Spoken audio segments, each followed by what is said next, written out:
अवधपुरी लागत हवे सारगले सुंदर राम जी राजे हवे हवे महल के अंदर भागला सरहद हवे राजा रानी हमर जैसे नहीं है कोनो कोनो जगमा भगमानी। चलो दीदी चलो भैया भैया सोहर गीत गाबो गाबो राम जिला सबो पलनामा झुलाबो लाबो।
मन के बात ल बताए लाख थे,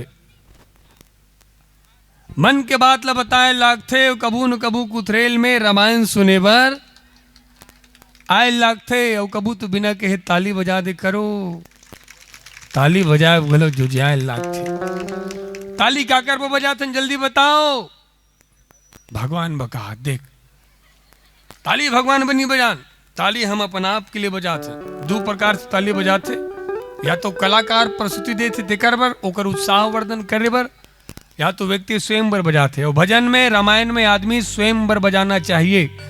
काबर ताली एक माध्यम है जिनकर माध्यम से हम भक्ति के ओर अग्रसर होबो। ये ताली बजही हमर ध्यान भक्ति की ओर अग्रसर होई। तो हम ये ताली हाँ हमर चेतना ला जागृत करे के माध्यम है। दिया जलाए गलो कुछ माध्यम में बहुत गहरा गहरा संकेत है सनातन धर्म में। नारियल फोड़थन हम, नारियल नहीं, नारियल के माध्यम से हम अपन अहंकार ला फोड़थन। मंदिर का बढ़ जाथन, जैसे तन पवित्र करे बर हम तालाब जाथन, उसने मन ल पवित्र करे बर मंदिर जाथन। औ ये अहंकार ये सर्म रथ दाई हो, ध्यान से सुनना। अहंकार ये सर्म रथ है, ये अहंकार काकरो कर नहीं झुके। और धन्य है सनातन धर्म में हम मंदिर बनाथन, और वे मंदिरे के सामने अहंकार झुकते और काकरो सामने नहीं झुके। तो हम मंदिर वो जगह है जहां अहंकार झुकते, तो ताली हम काकर बजाथन स्वयं बर, तो दिल खोल के ताली बजना चाहिए। बहुत अच्छा लगे थे पावन दरा धाम कुथरेल, कोतवाल तो कहत रहे रानी मणिपुरी का दीदी है जबरदस्त हाका पार थे। जैसे अन गांव में कोटवार पार यहाँ का 50,000 डांड हो ही जे दूसर घर कर ही डाका। कोतवाल के यहाँ का सुन के एक जन चोरहा हाथ से धरे रहे गांजो मुंह में खेखेर खेखेर, हाँ खांसे। और चोरहा का है चोरी के सामान धरे बर बड़े बोरी धरबो, और सबसे पहले कुथरेल में रानी मानिकपुरी कोतवाल का चोरी करबो। कोतवाल कहे सुनो सुनो, ये कोतवाल के बात लमान ही ओला खवाबो भेल, और जे पकड़ ही चोरी करत ओला भेजबो जेल। एक बार जोरदार ताली बजना चाहिए।